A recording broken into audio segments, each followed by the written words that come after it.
There are 4 types of cerebral palsy. There's hemiplegia, diplegia, quadriplegia and paraplegia. In my case, I have quadriplegia, which means that all limbs are affected, but it's mainly affected my legs, which has made my legs stiff over the years.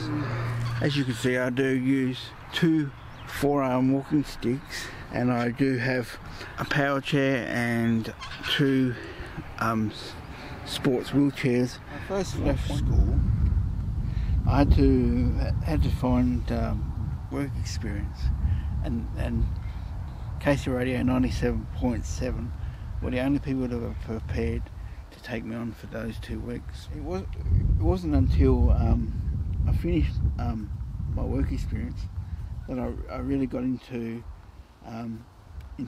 radio. Because when I first started in 1993, there was nothing. There was no person that I knew of that worked with a disability on radio. In the 18 years that I worked at Casey Radio, I did have some of the best experiences.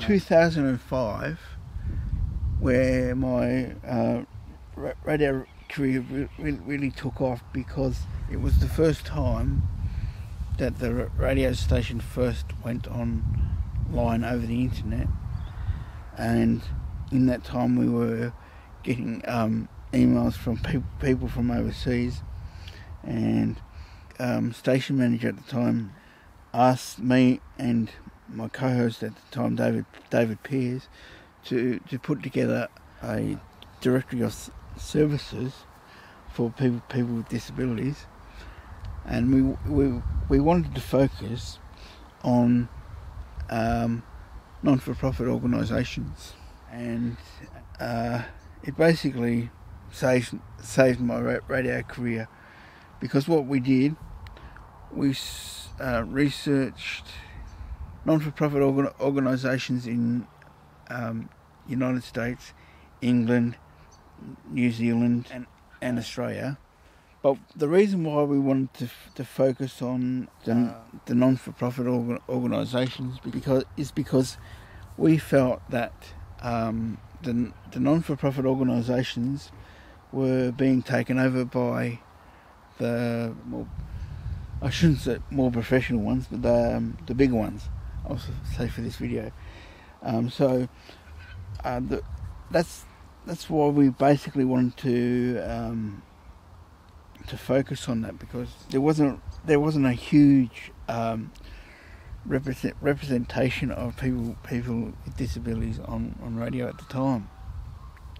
So I have a lot of pride in what I have done between 1993 and 2011, because we did actually do 836 shows in 18 years.